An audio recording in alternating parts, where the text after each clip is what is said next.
Hello, hello, hello. I'm Yanis Varoufakis, standing in today for Meron Khalili with a very special episode of this DM25 bi-weekly live stream podcast. We, DM25, a radical pan-European movement, we were set up, for those of you who don't remember or don't know, we set up DM25 almost 10 years ago. And at that time, when we were setting DM25 up, we asked ourselves an idle question. The question was, I don't remember who asked it, somebody did in our midst.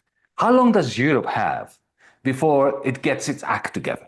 Before it, Europe, along with the North Atlantic neoliberal consensus of the time, begin to crumble under the weight of its hubris, of its inane policies, policies based on the toxic combination of austerity for the many, for the majority, socialism for the few, particularly the bankers, almost next to no serious investment in the green and digital tech of the future, complete European subjugation to the United States and NATO, including, of course, being co-opted in the new Cold War against China.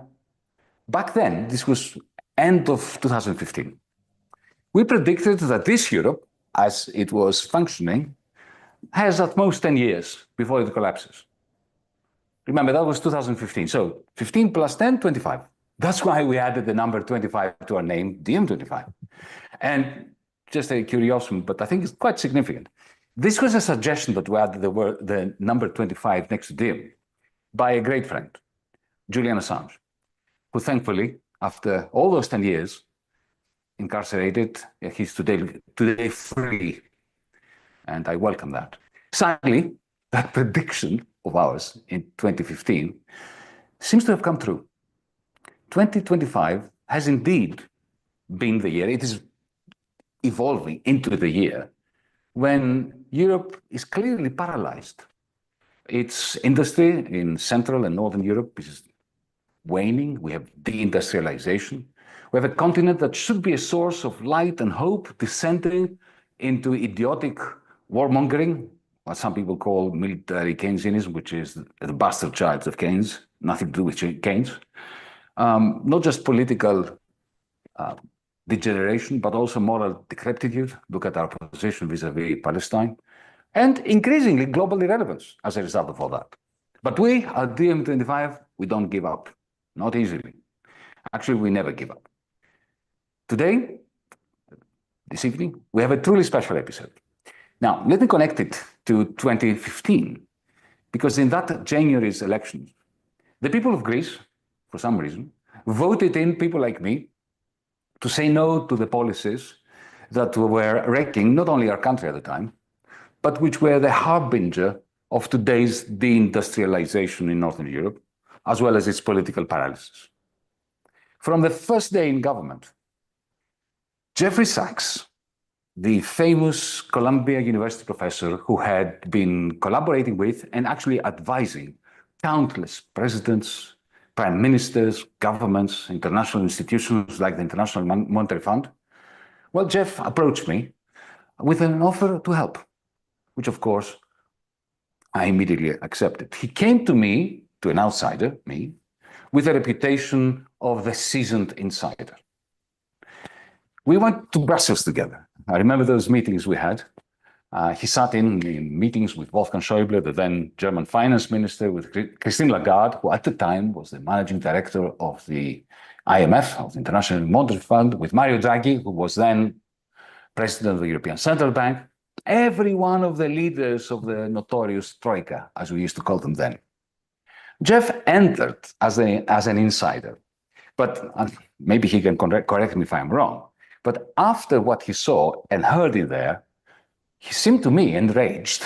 He seemed to me to exit those offices, those rooms, as a passionate activist. He started becoming a campaigning outsider in our conversations. Those were indeed quite pivotal days. Since then, catastrophic developments have befallen the world. From the futile war in Ukraine, to the failures of climate summits, and the triumph of the fossil fuel cartel, drill, baby, drill, to Washington's declaration of a new Cold War against China, first by Trump, then by Biden, now Trump is continuing it, to the genocide in Palestine, to the rise of the Donald, of Trump, and the inane response to the rise of the Donald by the liberal establishment, both in the United States and in Europe.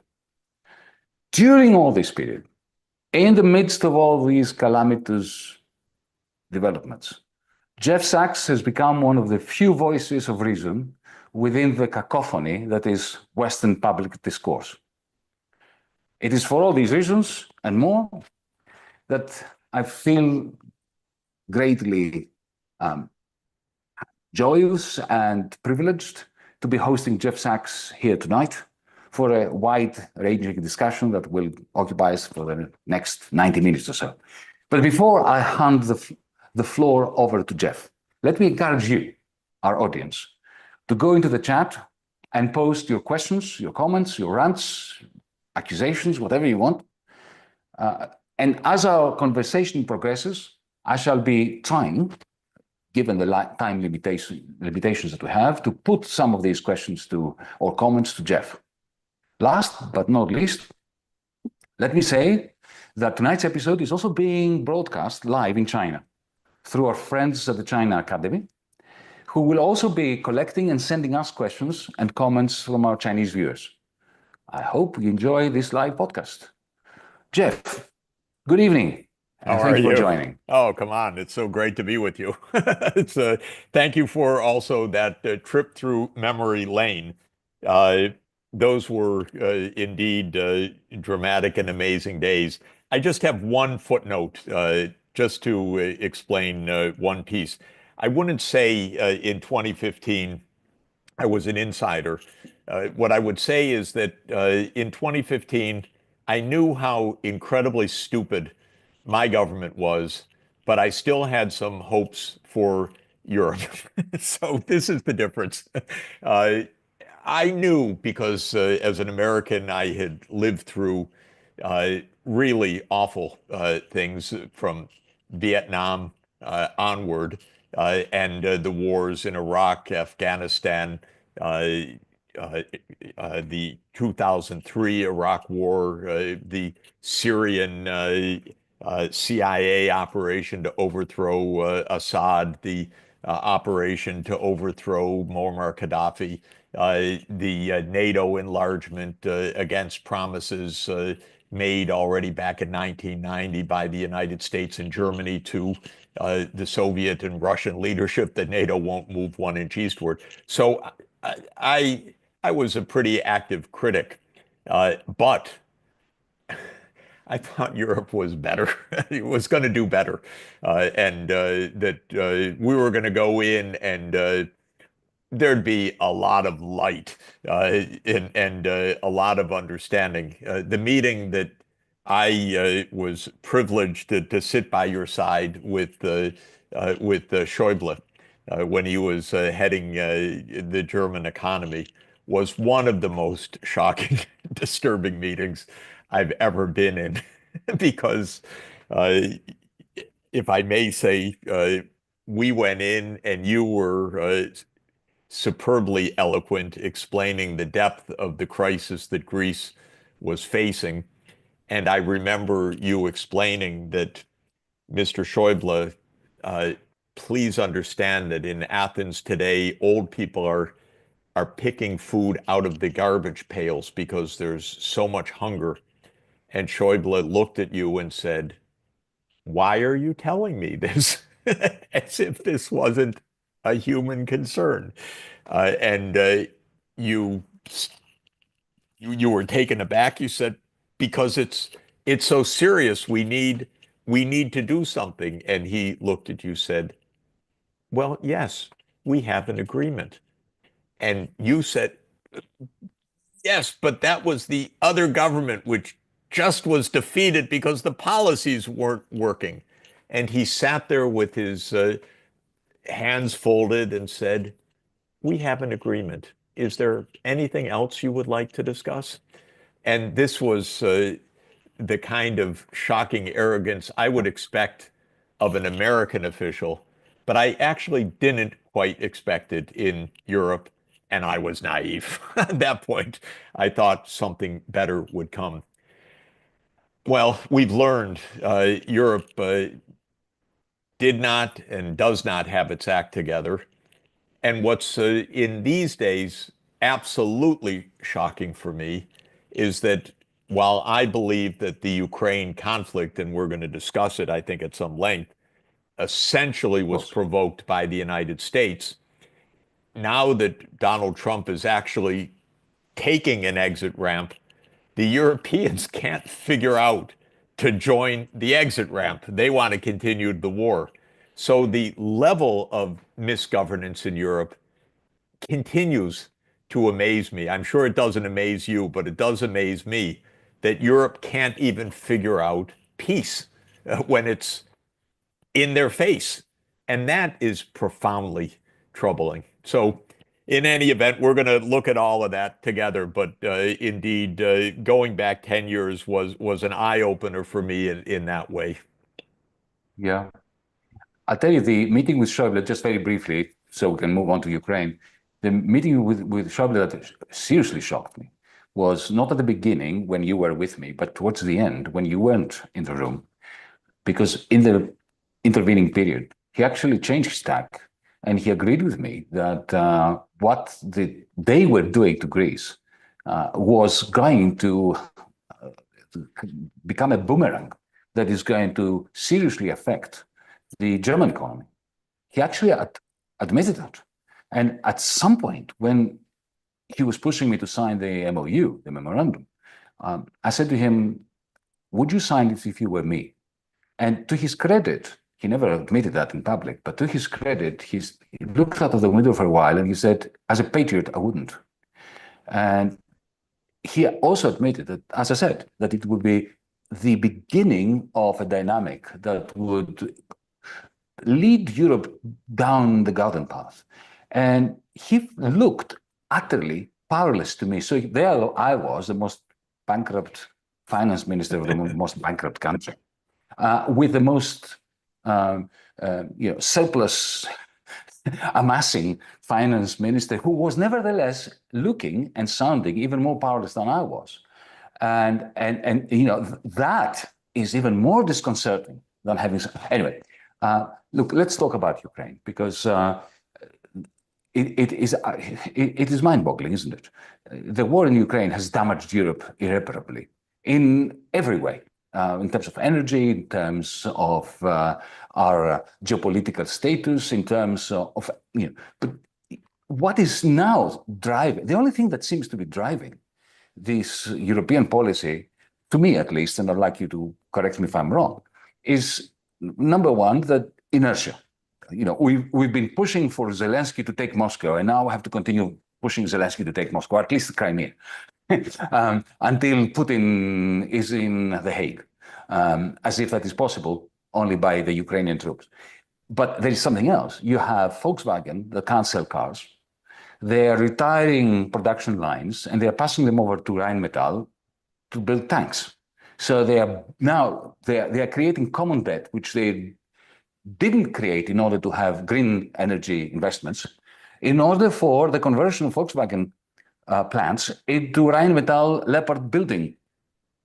I mean, that is macroeconomically is insignificant, politically toxic, inane, and it really is the worst service you can offer the people of Ukraine, who are being squeezed from everywhere as we speak.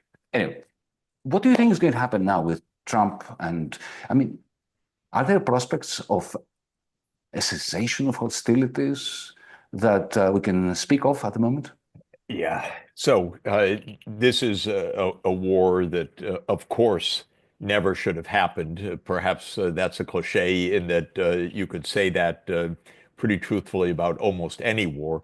But this is a war that was avoidable uh, and obviously avoidable uh, as we approached uh, war over a 30-year period.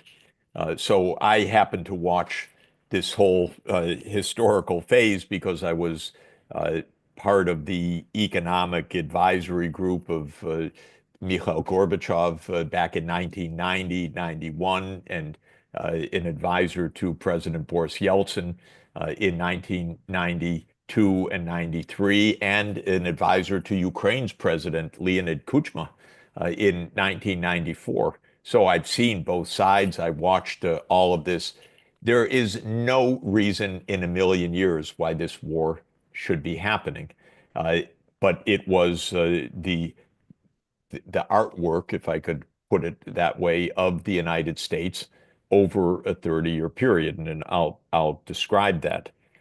Now, what feeds the continuation of the warmongering is, as you say, partly inertia, partly it is the ongoing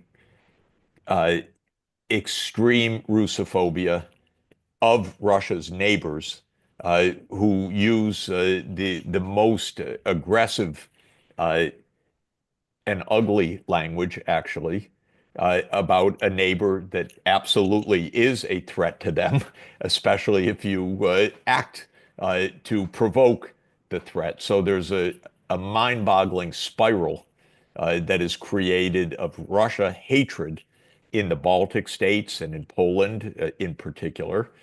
And Russia reacts to that, by the way, not violently towards those states, but with absolute firm rejection. And that leads to this spiral of warmongering, fear, hatred, and now this Rearm Europe program that you summarized. That's mind-boggling, especially because peace could be achieved, could have been achieved, and is actually almost ready for delivery right now. So let me explain how to start on this. First, what's going to happen? Donald Trump is very clear. He's supremely cynical. He's not a nice guy. Let's be clear about this. He says rightly, look, this is Biden's war. This isn't my war, and this is a loser. I'm getting out of here. So this is the bottom line. Trump's not going to invest anything in this war. He may try to grab some goodies on the way out if he can, squeeze Ukraine for some minerals. That's Donald Trump for sure. But he's not going to devote any U.S. resources to this war. And he's been perfectly blunt. Biden, he did this. It's his war, not my war. I'm getting out. So that is real. That's not a bluff. Of course, even inside Washington, Trump continues to face deep state opposition in our security establishment, which likes fighting Russia. The military-industrial complex, the CIA, the Armed Services Committees of Congress have, for 35 years, been promoting conflict and tension with Russia. It goes back decades before that, vis-a-vis the Soviet Union. So Trump, he faces opposition inside, but not enough to derail this, because the American people have no interest in this fighting. They don't want to see another budget allocation. Trump can't afford it because he's got a big budget fight ahead that he's not going to compromise by asking for another round of funding. So the U.S. is going to get out. And then the question is, what happens? Well, Ukraine cannot fight onward without the U.S. because it couldn't really fight onward with the U.S. So Ukraine was losing even when Biden was doing whatever the United States could do. So Ukraine will either be destroyed on the battlefield or there will be peace. Now, what's happening in Europe is mind-boggling. They're telling Ukraine, we'll fight on together. In other words, you continue to die, Ukraine. You continue to be bloodied. You continue to lose territory. Why do they say this? Again, to me, maybe I'm a little naive. It's a puzzle, I have to say, because it's so shockingly wrong-headed and so shockingly destructive that it does give me pause. There are obviously many arguments that one could invoke. Truly, the Baltic states and Poland hate Russia to the core. And so if someone will fight Russia, they'll support that as long as it's not them personally. And so they're using Ukraine. Germany's probably using Ukraine in the same way. We don't want the front line to be uh, on Ukraine's western end. Uh, Rather, we want Ukraine to be fighting Russia as long as it's still a big distance from us. What's the real harm? Maybe Mertz is saying this. Of course, these are false choices. This is all ridiculous because there could actually be an end of conflict that would stick. Russia doesn't want to have endless war, it doesn't need to. And it doesn't also mean that Russia's going to be on Europe's eastern border, because the whole idea all along, from the day that Ukraine declared independence in 1991 until today, is that Ukraine should be a neutral country that is neither owned by NATO or owned by the West or owned by the European Union, nor by Russia. And that was Ukraine's vocation. And it's not a bad vocation. It's just Not in the something, slightest. it's something the United States does not understand. Neutrality absolutely is a dirty word in the US lexicon. Are you Neutral? sure that the United States doesn't understand that? I think they Oh, understand it perfectly well. It's just not in their interest. the U.S. doesn't understand it in the deep interest because it's not really in our interest to have had this 30 years of conflict. What was really in our interest was to have the peace that Gorbachev and Yeltsin were offering, a real end of war and a real European home and a real peace in Europe. Completely possible.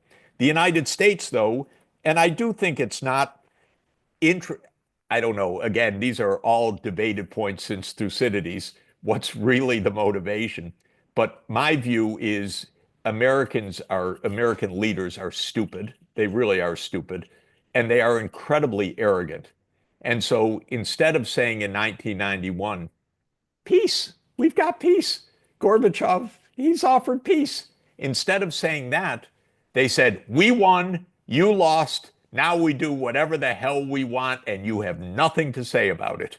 And that literally became the NATO view. We'll move where we want, we'll put our missile systems where we want, we'll leave whatever nuclear treaties like the anti-ballistic missile treaty that we want to leave, because we are the United States of America and you, Russia, are nothing.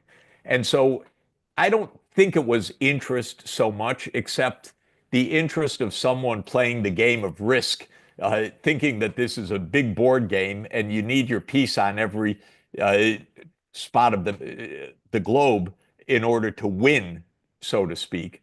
But whatever is the motivation, whether it was interests of control, trying to grab resources, uh, some profoundly bizarre idea of security, the idea of defeating Russia, the dislike of neutrality.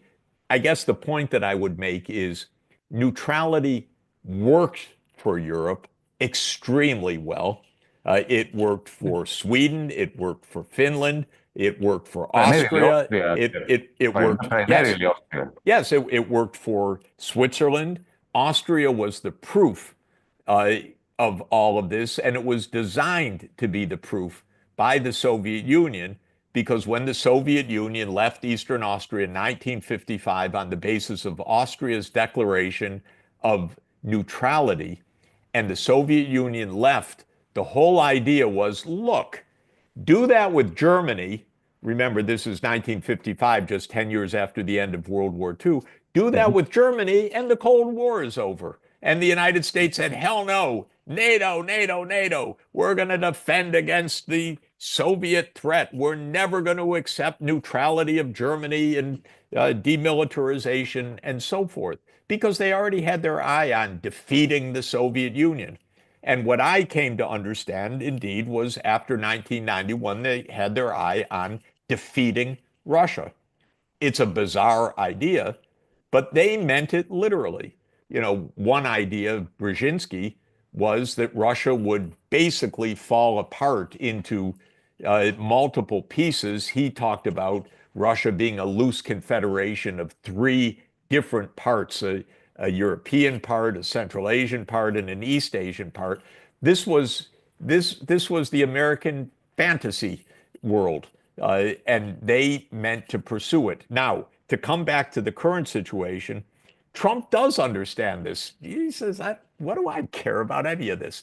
This isn't my war. Ukraine's getting bloodied. As he said to Zelensky, you don't hold any cards. And by the way, is very interesting, actually, just as a digression, because I think it's really true. An old cliche that Americans play poker, Russians play chess, Chinese play Go. But the thing about the cliche, poker is a really interesting game. It's, first of all, very short run. You don't have long, complicated strategies. The hand takes a minute. That's American mentality. Get this over with, get on to the next thing. But second, it's based on bullshit and bluff. So it's not based on intricate calculation as in Go. It's not based on long strategic lines. It's based on bluff. American leaders are full of it. And part of the idea of defeating Russia is bluster. We're going to bring you down. Putin's never going to resist. What's he going to do? We're going to crush the Russian economy by cutting them out of the SWIFT system.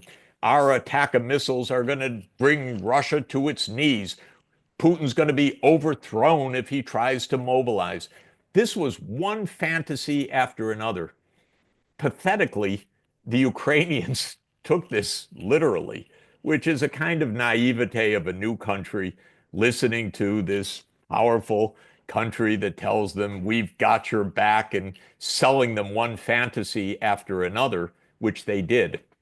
Okay, but this brings us to your real question. Trump's going to walk away, and there could be peace, but maybe the Europeans and the Ukrainians, for all sorts of bizarre reasons, are going to try to fight on, and then Ukraine's going to get smashed top to bottom. It will end up losing everything because it couldn't accept a deal at any moment.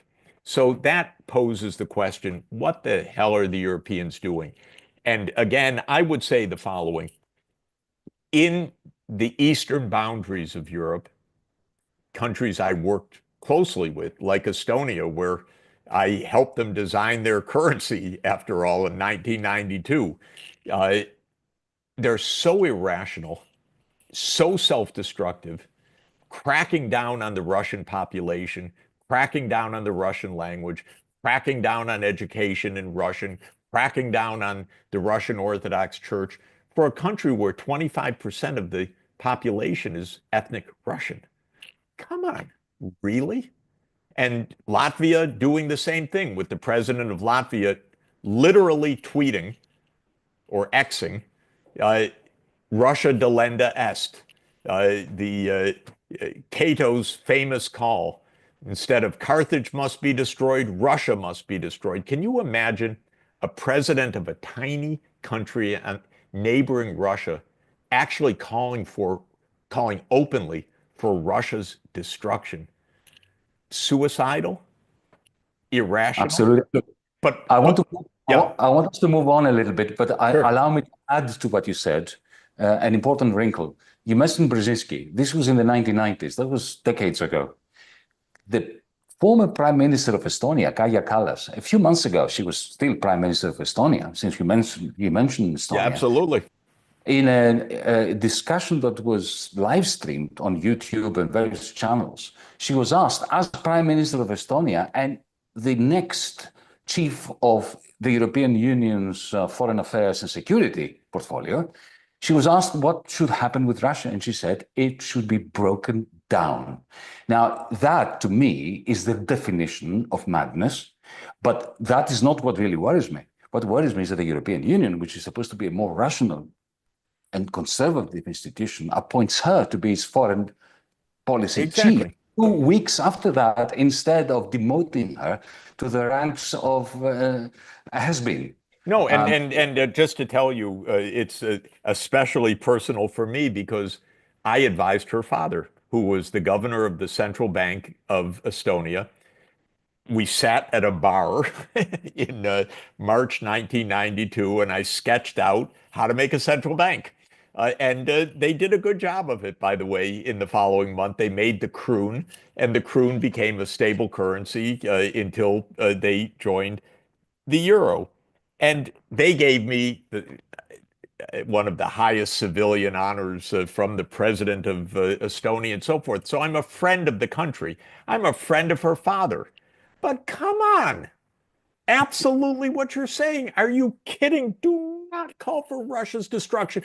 Go to Moscow, sit down, and negotiate peace and collective security and understand the real roots of how this happened and don't play games about it. Now, just to add, there are other dimensions of this. Uh, the British, to my mind, I have a theorem that all problems in the world go back to the British. I've yet to find a counterexample of this. We are in full agreement. We are in full agreement.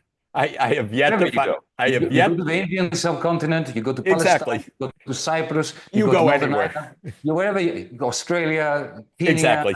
South Exactly. Africa. So You that's turn stone, and that's whom you find. But honestly, I used to love the British because they speak English so much better than I do. And I just admired it. And I love British bookstores and all the rest. But We still do. We still do. But Starmer, oh my God, what Don't, is no, it? let's not go there. It's too depressing. No, okay, we I won't want to go take there. you. But just I to want to say, take you to Trump. no, but want to take you to I Trump. just have to mention just a couple of others.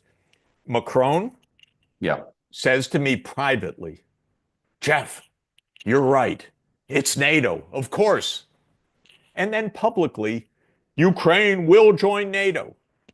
What is this? Yeah. A death wish? What is going on? So this is really, really something right now. It's possible to make peace. And can I take 2 more minutes just on this? I know we want to move on, but you know, I watched all of this very close up. Up until 2014, Russia made no territorial demands on Ukraine of any kind at all, period. The only territorial issue with Ukraine is that Russia wanted and negotiated in 2010 a 25-year lease for their naval base in Sevastopol in the Crimea. That's all. They didn't say Donbass, this, that, nothing.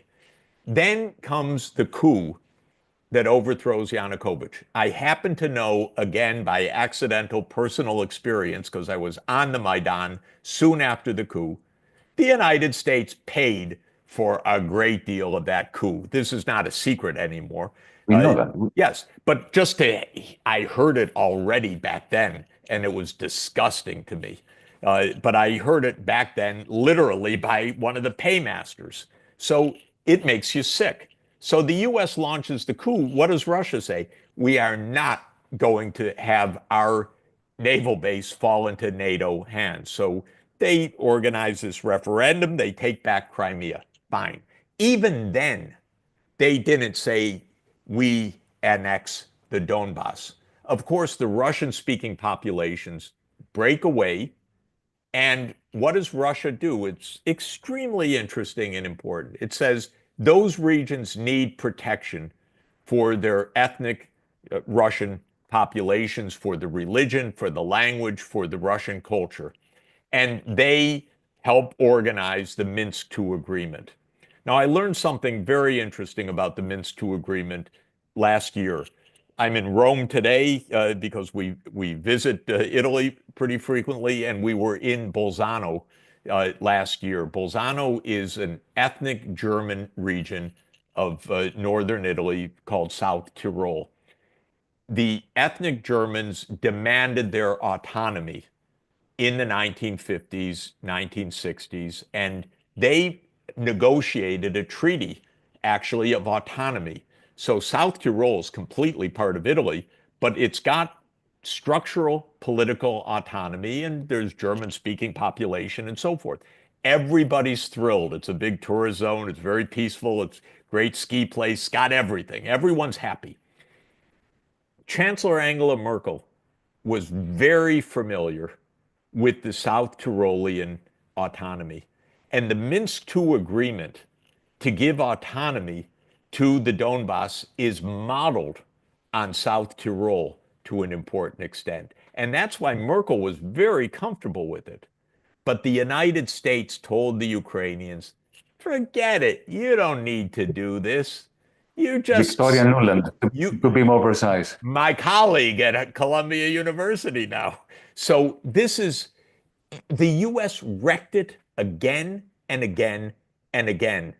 And the Ukrainians, sad to say, they just were sucked into this.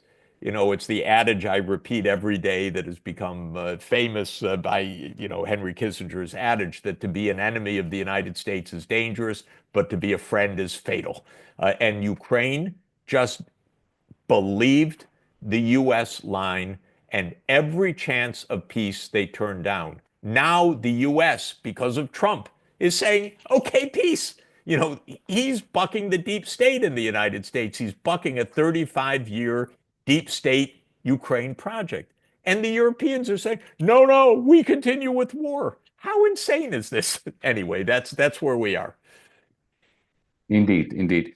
Look, before you mentioned quite accurately that American presidents play poker, and through bluster and bluff often shape the development, the evolution of geopolitics. Now, Trump, it would be remiss of me not to ask you to comment on his master plan regarding the reconfiguration of international trade and the monetary system. So let's put our economist caps on for a bit and shift from geopolitics to geoeconomics. Now, I think we all have read Stephen Miran's position paper since last December, the policy objective of dividing the dollar and simultaneously strengthening its exorbitant privilege, which is something that Richard Nixon succeeded in doing in the early 1970s anyway. Now, wherever I turn my eyes or train my ears, whether it's the BBC or the New York Times or the Times of London or the Guardian or the Le Monde and so on, there is this complete sort of demonization of Trump, which I can understand because the man is a very poor excuse for human nature. But it seems to me that if you look at the hard facts, there's a word of ancient Greek that you know better than I, akratia, which is the essence of Trump. It's Aristotle's word for somebody without self-control, and there we have it. But if you look at what Scott Bessent and Stephen Miran have been saying, which is, they are planning, or they set their sights on a 30% devaluation or a combination of devaluation and tariffs that would create a shift in the competitiveness of American exports and the opposite for imports. If you look at those tariffs of 10%, the baseline, which has already been applied, and combined with the fact that since the lows of February, between then, the lows of February and today, there's another 15% devaluation of the dollar. It seems that this 25-30% devaluation is already taking place. Now, whether this is going to succeed or not is another matter. But how do you approach the divergence between, on the one hand, the madman of that Trump is and his madman-like behavior, and the rather rational, I'm not saying that it is efficient or has a very high probability of success, but it's a quite rational plan by people like Miran and Bessent. Do you think, one last comment on this, Richard Nixon was a bit of a madman himself, but he had people underneath him like John Connolly, like Paul Volcker, like Henry Kissinger himself, who could see from 1970, 1971 onwards that to secure the hegemony of the United States while the trade deficit was burgeoning, they had to effectively blow up the Bretton Woods system. Is there any rationality that you see, as I try to detect in what's happening in the administration of Trump, not in the brain of the Donald, but in the overall approach of the administration and of the people that he has around him who are not complete laggards? No, I don't think so. I really don't think so. Um, you know, Elaborate. I think that two things. One, uh, I'll talk about the macroeconomics of this, and second, the longer term developments. Let me start with the longer term developments. Countries succeed not by manipulation of currencies or uh, other gimmicks and measures. They really succeed by science, technology, education, technological advance, investments by government, investments by the business sector, and so forth. Trump is doing nothing except undermining that long term. So there is no strategy of technological advance, education, addressing underlying realities of American society, which is a profoundly unequal, divided society. Educational performance is in desperate shape in large parts of the country. And Trump is busy having a cultural revolution against the universities, including my university. But basically, he's undermining America's research and development system because it is an ecosystem that's built around the universities. So I give Trump 0 for substantive long-term strategy. When it comes to the macro, I think it's a little easier, actually. Uh, to my mind, we run large trade deficits because we have a 7% of GDP budget deficit. And the dollar has been operated like an endless credit card. Uh, we have had an exorbitant privilege of borrowing endlessly at low interest rates, and both political parties are fiscally irresponsible is such an understatement. But there is no systematic fiscal policy in the United States, no longer term view.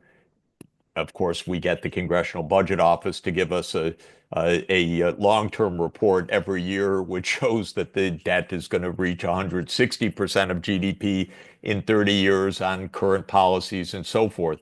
And the underlying reality of that is America is divided, an incredibly corrupt political system. The whole Washington is based on campaign contributions or threats of primarying somebody by big money. So it's a money machine. And nothing's going to get better by Trump about this. We have essentially $1 trillion a year current account deficit because we have a $2 trillion a year budget deficit. If there was a real interest in getting the currency competitive and getting the economy to move from deficits to trade balance, you'd cut the budget deficit. But to cut the budget deficit is contrary to the core interest of both political parties, which is to give tax breaks to powerful interest groups. So they are using every kind of other device.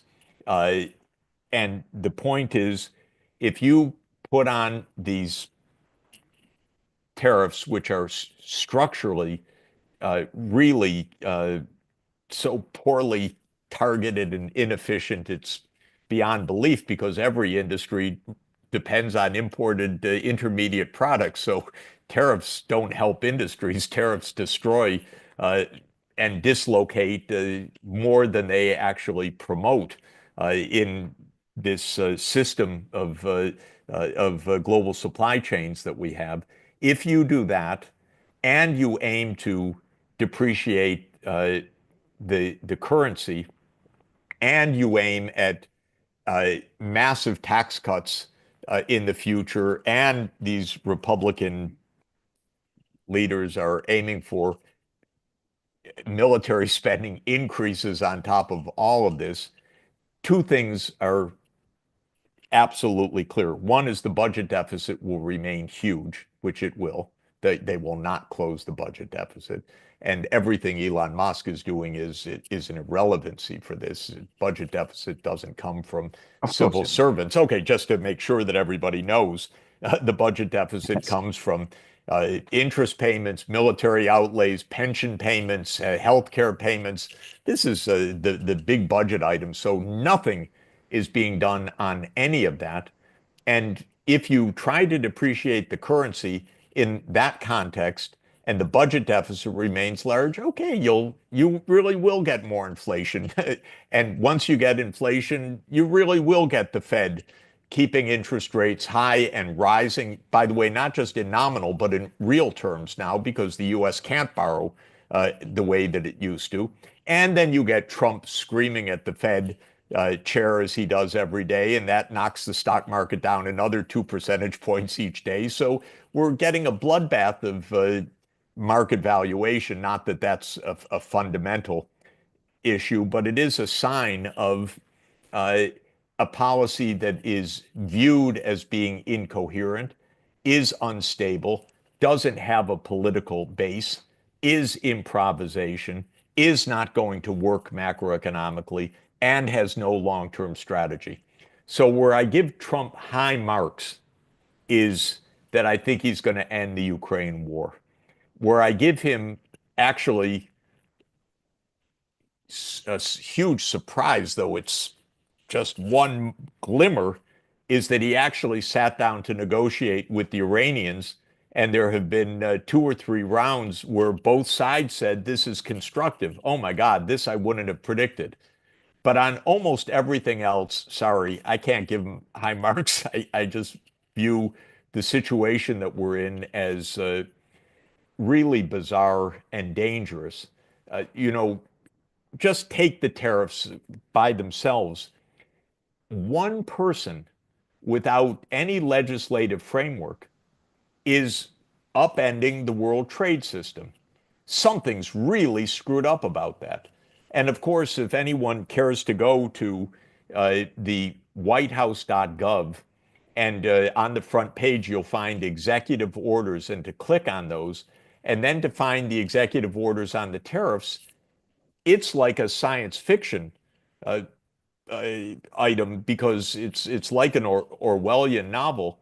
It says, with the powers vested in me as President of the United States, I declare the following emergency.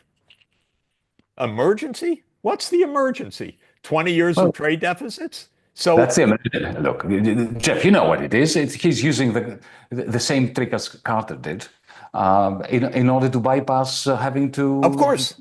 Push the tariffs through Congress. I object to it. I don't like one person rule. But Biden did the same thing. Biden did exactly. I have despised all of these presidents for 30 years. I understand. Look, you know that I have a different view on this. I do believe that you're right in everything you said, except that the American hegemonic model managed in the 1970s through policies that damaged massively the socioeconomic fabric of the United States to maintain and to enhance its hegemony alongside its budget and its state deficits. And I do believe that he's simply trying to give this a second wind, a second life. Yeah, but by the way, it's so interesting. And just one last comment. I think the worst enemy of the Trump team's macroeconomic plan or global plan, the worst enemy would be success. Because let's say, I don't believe that he will succeed in doing it like you don't believe it. But suppose for a moment, just for a moment, that he shrinks substantially the trade deficit of the United States. Then immediately he's going to have to deal with very irate, very angry financiers and realtors, because that trade deficit bounces back through German industrialists, Japanese industrialists, Chinese industrialists, comes back to New York and gets channeled into real estate and to financial derivatives and so on. And they will be really pissed off with him. He will have at some point, if he succeeds, to choose whom he's going to betray, the MAGA working class that voted him in or his financier and realtor friends. I think that is the political conundrum that he's going to face if he succeeds. If he doesn't succeed, then I simply think that we're moving towards a very divided globe. Globalization is going to give rise to a one zone. It's already doing that. Europe is going to be crushed. I think the United States might be okay because of the rise of what I call cloud capital. Already BASF and Volkswagen and BMW are shifting capital investment to the United States. So we have a slightly different view on it. But let me just say, if I could, and you may well be right, you're a really smart guy, but I came into no, I mean it seriously, but I came into economics from 1972 to 1980. I wrote my dissertation at Harvard on the 1970s, on the period that we're discussing. I viewed them then, and I still view them now, as a calamity, not as a success.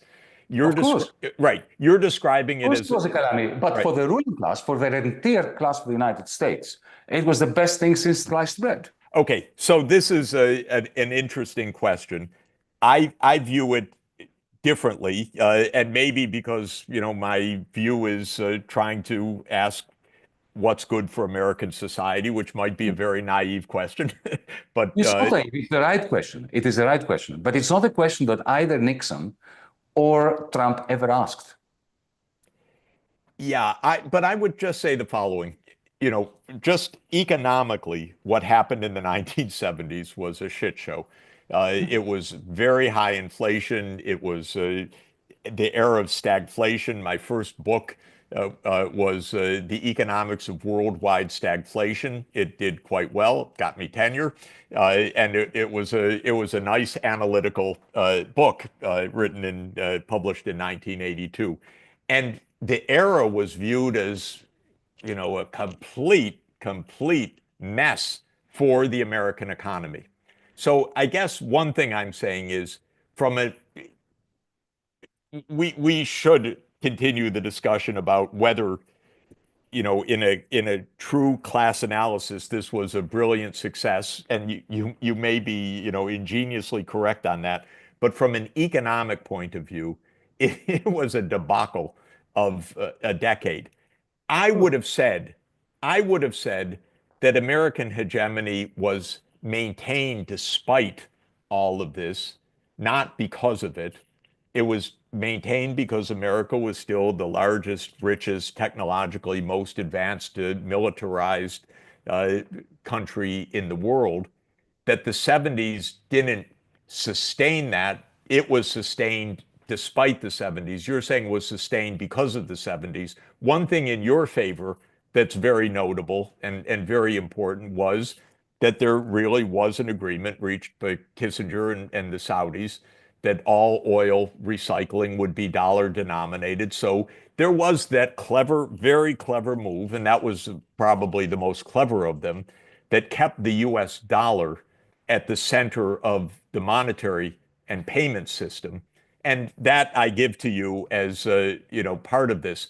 But what I was saying earlier is Trump is, on a path to lower living standards and raise inflation and create a lot of unhappiness. And that was the 70s, just to emphasize that point. That's right.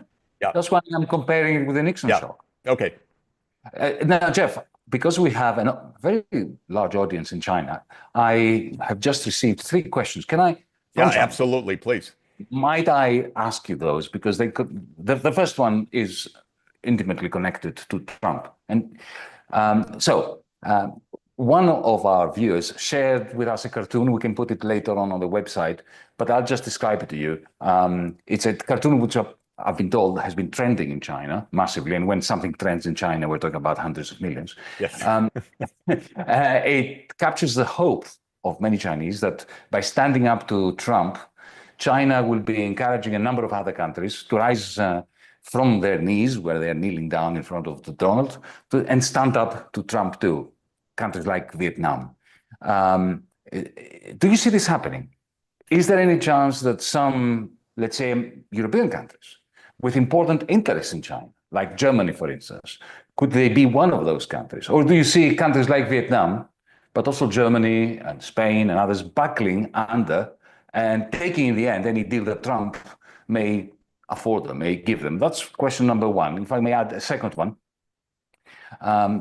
this person asks me, how likely does Professor Sachs think it is that the Trump administration will resort to provocations over Taiwan if he feels that tariffs alone cannot contain China? So there you are, two Right. questions from China.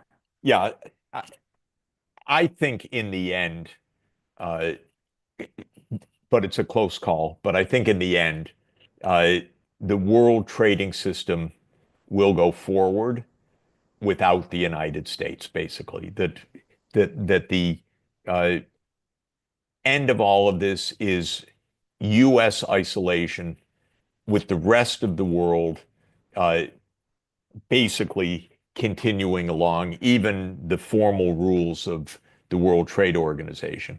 Trump has something quite different in mind, which is that the U.S. remains at the center of the power and the center of the system, and even that, and they've been quite explicit about this, that other countries will fall into line with the United States against China. So not merely fall into line with the US, but will actually join the trade war against China.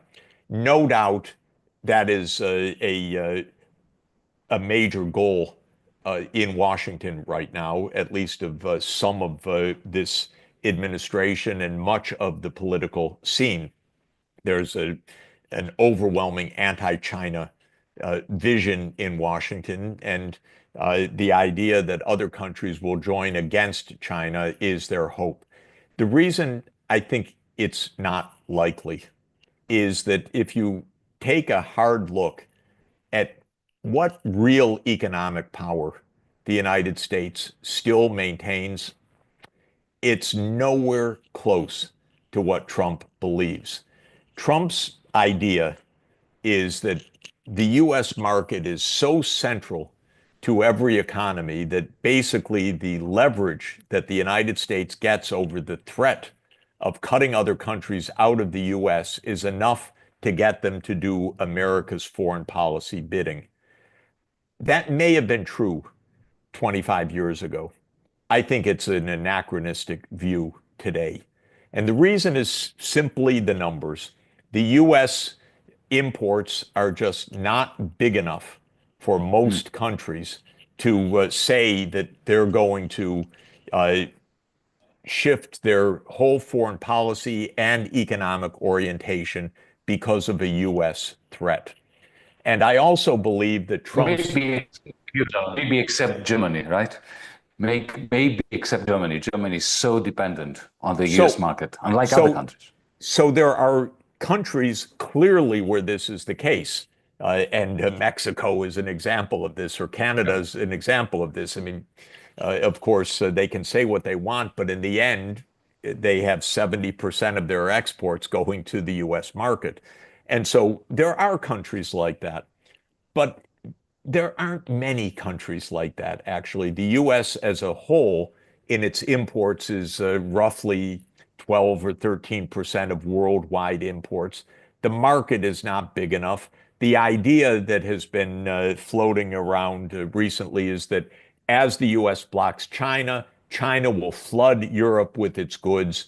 And by doing so, Europe will put up barriers and effectively have to join the US in an anti-China move. If you look at those numbers, it's actually not the case. China exports right now about $450 billion a year to the United States. It's not so big. By the way, it's come down a lot because there's been 10 years of anti-China policies, even starting with Obama, but during Trump 1 and during Biden. So China's already diversified substantially. So that kind of idea that China's about to flood the world with its inexpensive products and thereby provoke a worldwide anti-China response. That too is not true. So I admit it's a debatable point, but I don't think the US has the power to do this. Another point about the power in this trade war. The financial markets really are shaky right now, and it's understandable. The US is a debtor country at a significant scale, and it's a deficit country at a significant scale, meaning not only does it owe a lot, but it borrows a lot. And you don't get to call the shots so easily as Trump believes when you are a debtor. And that's why he had to quickly abandon the so-called reciprocal tariffs, which were absolutely his, I won't even go into it. But anyway, that whole tariff list that Trump made, which was completely primitive, he had to abandon it, not because of protests about trade, but because the capital markets started to seize up and U.S. interest rates started to rise above 5%. And clearly there was a significant problem. Trump does not have a strong hand. He's playing poker, if I can come back to our earlier discussion. Poker is a game of bullshitting others. It's a game of bluff as much as it is a game of a strong hand. So I personally think he's very much overestimating his hand. Now, as soon as this started, President Xi Jinping went to Southeast Asia, and he's still on that trip, and he's going to be visiting Malaysia, I think, quite soon, and I think in May, and on and on. China's not going to lose its trade relations. I spoke with senior African officials today. They're so focused on China and all that China relations can mean. I just don't see it. The United States, in my view, really is in relative terms, a diminishing force in the world. It is not the sole superpower. It is not the indispensable country.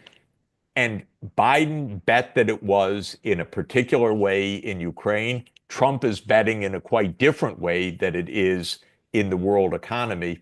I don't buy it in either case. And now China is talking openly about internationalizing the renminbi. I think it's inevitable for many, many reasons. And that also means that the exorbitant privilege of the US dollar as being the sole world key currency, I don't give it 10 years of continued life. So that's my basic point. Mm-hmm. I think it's a poker bet that isn't going to win by the US. Can I put a hypothesis to you for you to comment?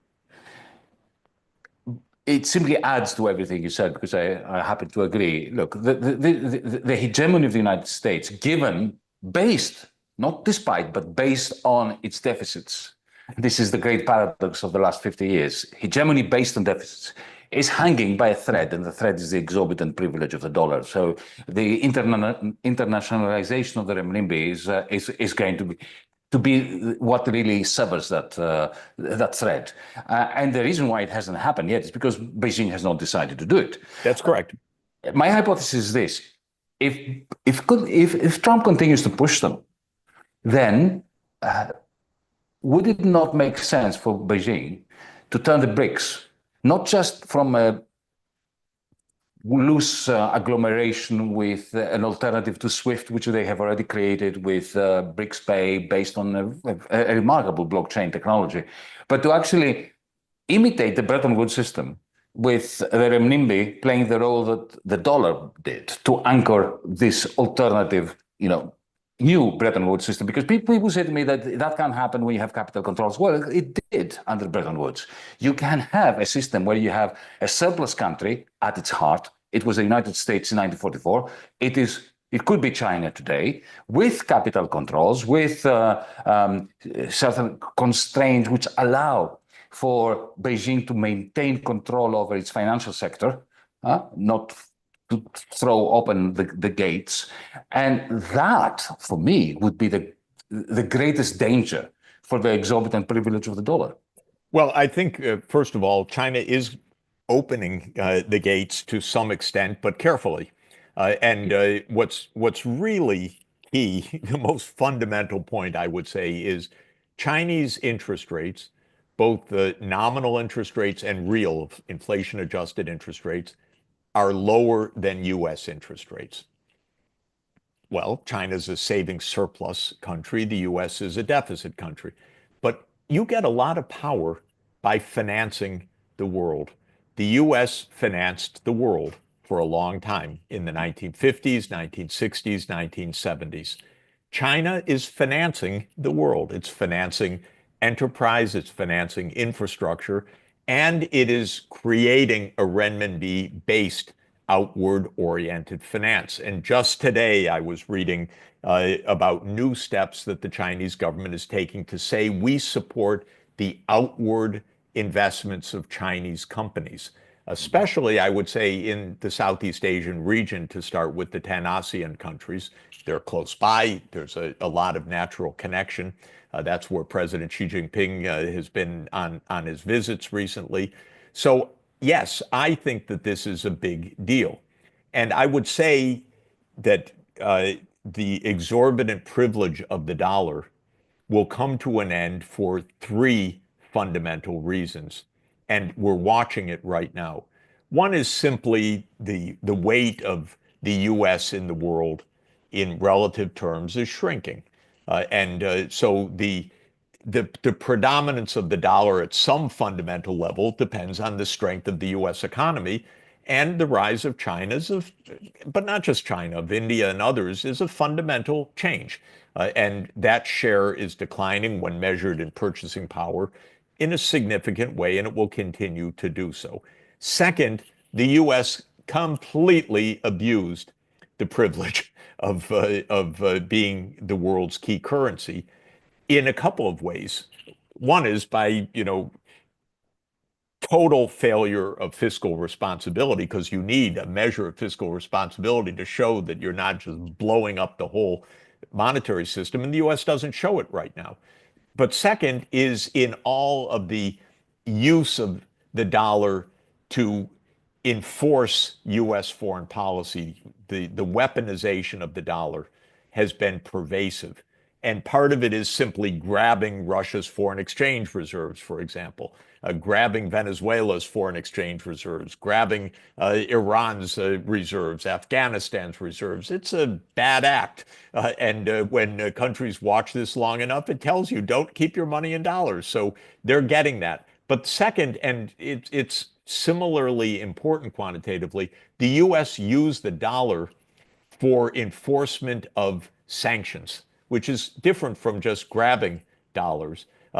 They threaten third countries. If you don't go along with our sanctions, we cut your banks out of the SWIFT system. Secondary sanctions. Yes, Yep. so that is pissing off dozens of countries around the world in a very serious way. And then the third point that I think is absolutely also true, SWIFT is a primitive clearing system at this point. And so in a digital age, just the sheer technology of clearing doesn't have to go through commercial banks the way it did. It will, in some fundamental sense, be a central bank digital currency, although there are many different models of that. And this also will accelerate the move, certainly out of SWIFT. But the Fed isn't doing anything interesting on digital currencies either, whereas the People's Bank of China absolutely is. So I agree with you. Can I add a wrinkle to that? Yes. To that very point, because in my last book, I was making this point. So effectively, it's a fourth reason, a fourth threat to the exorbitant privilege of the dollar. In China, you have the complete and seamless merging of what I call cloud capital, that is algorithmic capital, and finance. You have WeChat, and as mentioned, very importantly, the digital currency of the central bank. Now, why don't you have that in the United States? It's not because they're not capable of doing it. It's because Wall Street won't allow it. Exactly. Wall Street will allow Silicon Valley to share into its financial rents.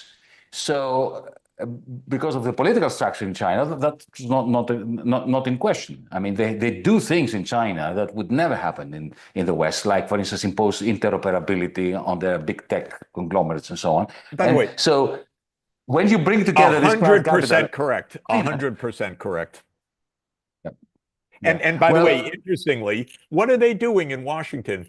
They're playing games with crypto rather than digital central bank currency. So they're even undermining the dollar by turning to crypto because that's the game of the campaign financiers. So it's crazy. You know, in other words, they're eating up their own their own base deliberately. so let's go back to the question that one of our viewers from China asked before we go to a viewer from Portugal. Remember, the question was, well, if Trump feels that his bluff is being called and his bluster is failing, do you fear, Professor Sachs, that's a question that came from China, that they will intensify the tensions in Taiwan, possibly station missiles there in order to provoke the Chinese government to intervene in order to blow everything up rather than lose the exorbitant privilege of the dollar? That's essentially what our viewer has been asking. Let me say whether they do it for that reason or for other geopolitical reasons, everything the United States does with Taiwan is playing with conflagration. It's playing not just with fire, it's playing with disaster. And it's very similar to Ukraine, very similar, because the idea of Ukraine was the United States can do what it wants vis-a-vis Ukraine because what can Russia do? And this, by the way, going back, we talked about Brzezinski. Brzezinski actually writes in 1997 a long section of his book on the grand chessboard, where he says, he analyzes what can Russia do as NATO enlarges. And he says, in the end, nothing. They're going to have to accept it. Okay, this was yet another blunder of American strategy, and it's very clearly written back in 1997. Now, when it comes to Taiwan, the United States, for many, many reasons, geostrategic, gamesmanship with China, military considerations in an idea that goes back to John Foster Dulles in 1951, the first island chain. We must prevent China from having a breakout to the Pacific. Mind-boggling stuff. They really think that they're gearing up towards a possible war over Taiwan. And if the Taiwanese act like the Ukrainians, there will be a devastating war. And what I mean by acting like the Ukrainians, if the Taiwanese politicians say, America's got our back, we declare independence, there will be a war, no question. So whether the United States provokes the war directly, which I think is less likely, or the United States acts in a way which could cause Taiwanese politicians to be reckless in their own country's situation, like the Ukrainians were, saying, yeah, we love NATO, we're going to do whatever we want to defeat Russia. If the Taiwanese behave that way, there will be war. What can one say about this? Well, I'll just say two things. I'll say, yeah, two main things. First, every war game that has been played and every bit of common sense is that the United States gets defeated in a conventional war thousands of miles from the US coast. It's crazy idea of the United States that they're going to fight a war with China in China's waters. Okay? This is the first point. Second point is such a war could lead to global annihilation. And that's not hyperbole. That's just also common sense. This is crazy stuff. So I come back to the point that Americans are pretty crazy. They're capable of doing crazy things. It's a militarized society. Trump, you know, I don't know what he knows or wants, but Washington is filled with people talking about war with China.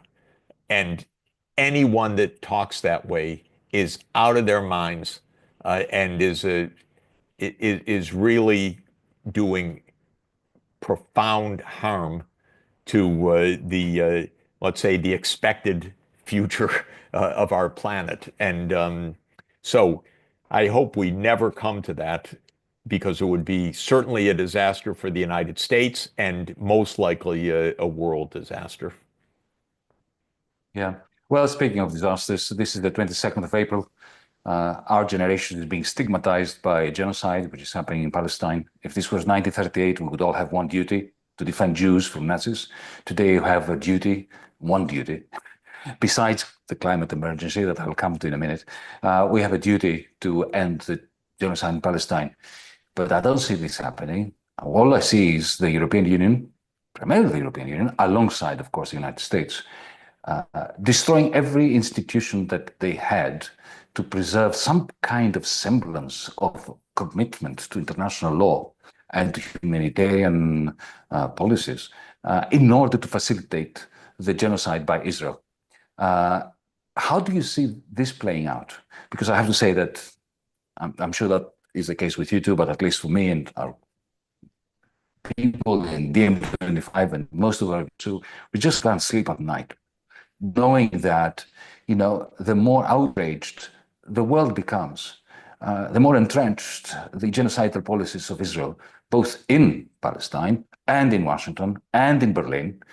Germany has gone completely berserk over the last year and a half. You know that I was banned from entering the country, including by Zoom, right? So how do you see this play out? Mm. For the crisis we've talked about, Ukraine, had there been no NATO push to Ukraine, there would have been no war. For Taiwan, if the United States says, look, Taiwan is part of China, and we're not going to arm Taiwan because Taiwan's part of China, Beijing says don't arm Taiwan, that war is avoided. So it's not complicated to avoid these wars or to end these wars. When it comes to the Middle East, it's as simple as that as well, in my view, which is that there needs to be a state of Palestine alongside the state of Israel on the borders of the 4th of June, 1967. And that is what the International Court of Justice, the UN Security Council, the UN General Assembly, the Arab League, the Organization of Islamic Cooperation, the BRICS, and essentially every other part of the world other than Israel and the United States have said.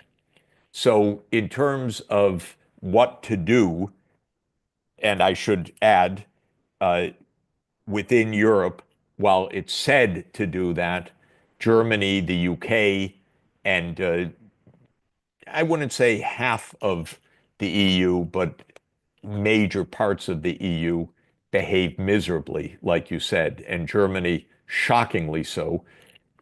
By the way, closing down your participation was such a vulgar abuse of power.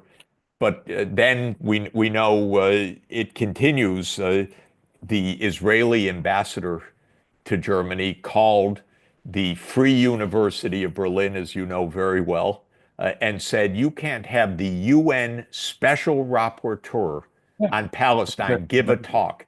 And they closed it down, which is, I can't say unbelievable because it's perfectly predictable, but it's so vulgar, it's shocking. So, what do I think? I'm not giving up because maybe I'm just hopelessly naive on this, but I hope not. And that is, I count the votes in the UN General Assembly, where I spend a lot of time, and more than 180 countries support the two-state solution. And the ones that don't are Israel, and Israel look, it's led by a completely criminal, extremist government, criminal in the sense that it's violating the Genocide Convention, and its prime minister it has an arrest warrant by the International Criminal Court for good reason. So you have Israel opposing this. You have a handful of countries that always side with the United States, like Micronesia, because it has actually a compact with the U.S. that it has to vote with the United States on foreign policy. Nauru, Palau, uh, Papua New Guinea, with all due respect, and occasionally Paraguay and Argentina. Okay, that's about it. The rest of the world, and I made a count recently, 95% of the world population live in countries that have said squarely, we need two states.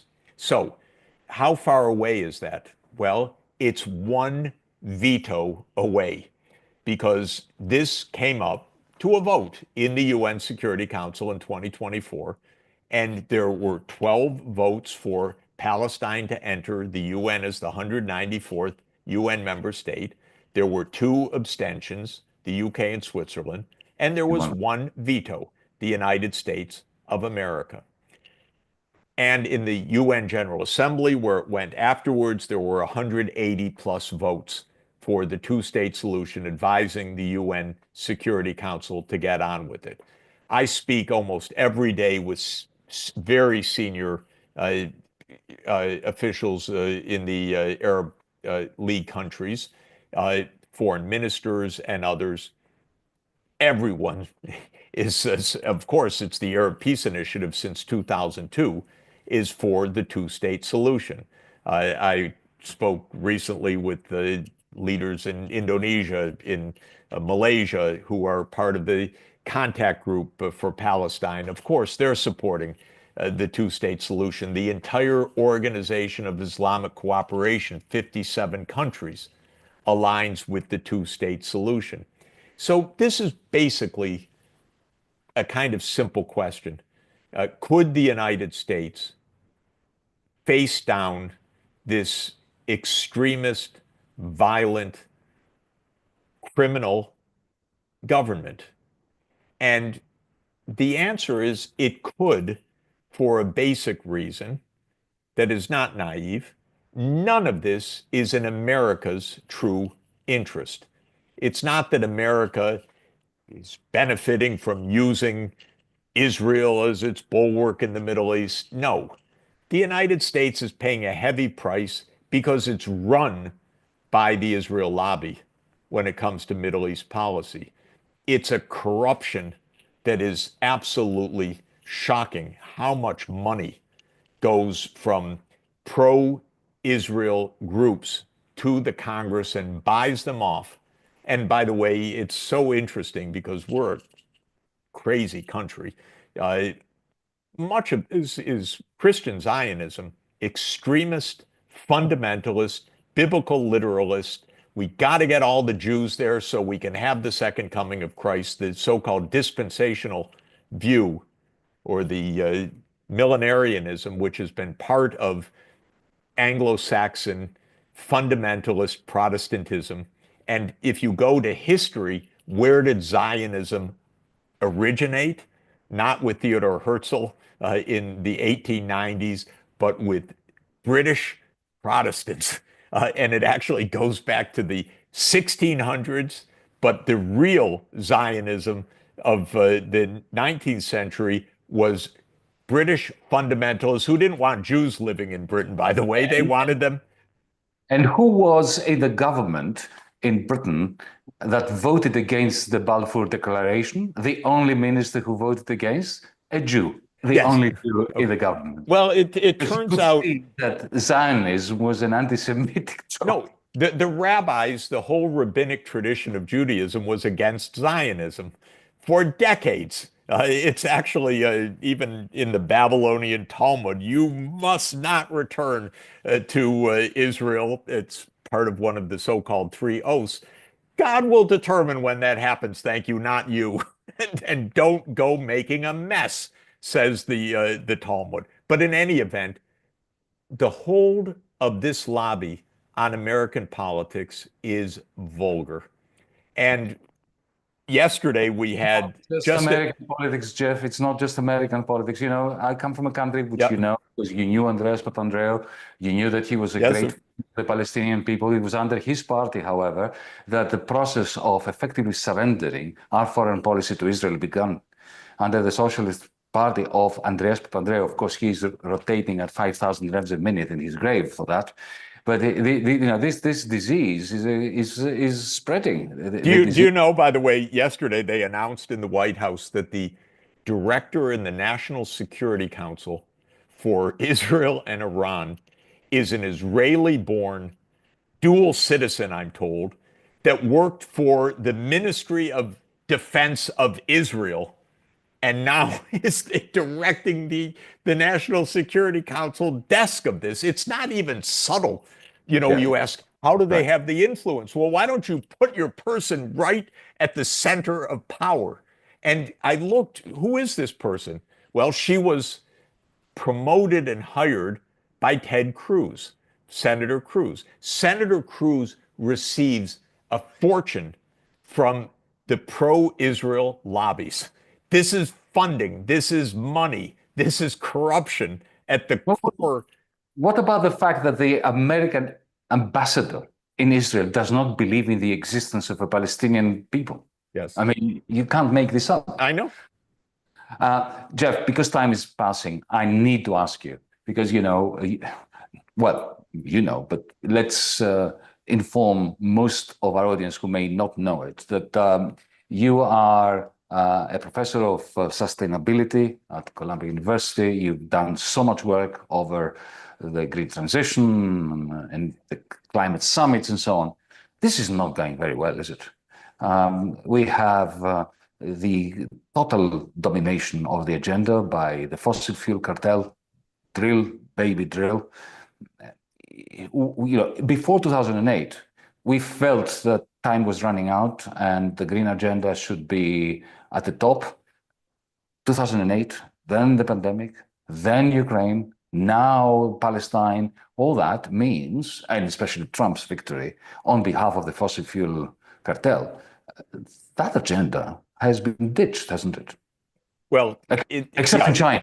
Except yeah. in China. No, no, exactly. Let me put it in perspective a little bit. First, time has run out. It's not running out. Time did run out in the past 2 years in the terms set in the Paris Climate Agreement in 2015, where the goal was to keep warming below 1.5 degrees Celsius. That is comparing the Earth's average temperature with the pre-industrial temperature. We have already reached beyond 1.5 degrees. And it's quite stunning, by the way. I uh, led the Earth Institute at Columbia University for 14 years. So I led an institution that had hundreds of climate scientists. And one of them I regard as the world's greatest climate scientist, James Hansen. And he's been telling me for 20 years, look, the warming is accelerating beyond what the IPCC says. That's consensus, but they're roughly 5 to 10 years behind the cutting edge science. And he told me this was going to happen years ago, and it happened. And it's interesting.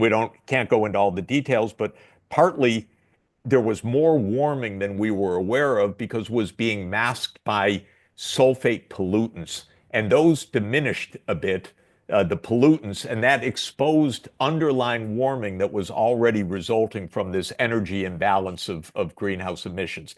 Suffice it to say, we ran out of time. There is no safety right now. We're in an extraordinarily dangerous period where we already see the disasters, but the temperature is rising rapidly, much more rapidly than it was 30 years ago, by the way, more than 0.3 degrees Celsius per decade now. So we're going to breach 2%. We do not have this under control. And there are many so-called tipping points in the world. One is the shutting down of the ocean circulation. which would have ramifications that are absolutely shocking. We don't have time to dwell on this except to Yeah. say we ran out of time. So We are not. where do we stand in actual change in the world? Well, there's a bright spot. You named it, China. China not only is massively installing zero carbon energy, but it has developed the whole panoply of technologies needed for the energy transformation.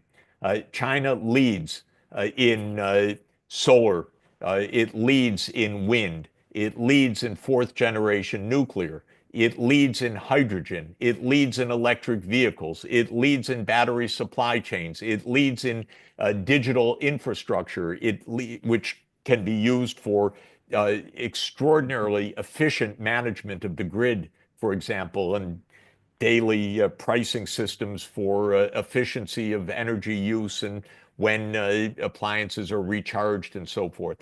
China's made an ecosystem that the world needs.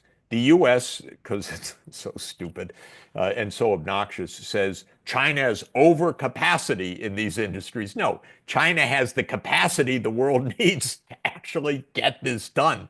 China produces 1,200 gigawatts of solar right now, about half of which is sold, and the other half of which should be part of a massive scale up of solar installation all over the world. So if we do this right, China will be the central player in this because of its industrial base. But also Chinese companies are saying, look, we're happy to invest in ASEAN, we're happy to invest in Africa, we're happy to invest in Western Asia to give the capacity locally for the production of this transformation. The United States, okay, Trump is an idiot on this, obviously. And drill, baby, drill is not only the lobbying, he really believes this. He knows nothing about this. He cannot understand the concept that you would leave, quote, wealth under the ground. He honestly doesn't get it. He told one of my friends entering the administration, I don't want to name names, it was a private conversation, but he said to this person, you leave the liquid gold to me. He loves, he loves oil and gas. It's Yeah. primitive, but he loves it. Okay, so this is part of this. My own view is, look, the United States is gone from this for years and years. It's given over to China. Okay, you take the lead. I'm talking with the Chinese officials all the time. I think they're ready for a massive scale up. I'm not ready to give up on this because we have this incredible recklessness and foolishness and stupidity in the United States over this. I've spoken to leaders in the Gulf. Now, that's the hydrocarbon center of the world. They actually know how dangerous Yes. this is because this is the drylands. This is desert. This is not a game for the Saudis, for the Iraqis, for the Iranians. This is real. And so they say, look, we want to make a massive transformation. I believe that's true. I told you just before our call, I was speaking with the African leaders. They want this transformation. They know the partnership with China is essential for what they need to do. We were talking about the Sahel, the impoverished countries, including Mali, Chad, and Niger. They're impoverished, but my God, do they have solar potential, by the way?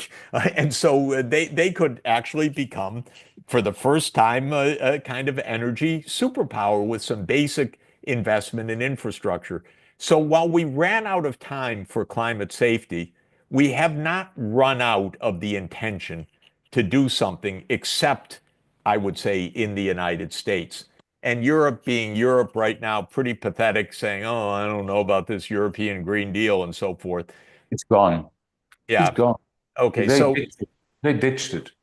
I'm still counting on the fact that the 85% of the world population that is in Asia, in Africa, in Latin America, and the Caribbean still understands this is real and we should do something about it. Yeah. Well, the world is running out of time, but so are we. Yeah. Let me just end with just a snippet of a question that concerns you and me, not so Yes. much together, but in the sense that we spent many decades in universities and in academia. I don't know about you, but I stayed in academia to avoid the market. I dislike the market very much. I wanted to be, to continue being a student all my life, which I succeeded in doing, and not to have a boss. And I imagined the university as a community of scholarship that nurtures heretical thinking. But I have to tell you, and this is my question to you as well, that if I were to start again, because I was thinking in terms of my daughter who is 2021 at university, I wouldn't stay in academia anymore the way that academia has evolved since the commodification of 20, 30 years ago. Look at your own university now, effectively bending the knee to the Donald. Would you go back in time and start your career as an academic under today's circumstances? And how do you feel about that? Because I'm pained by that.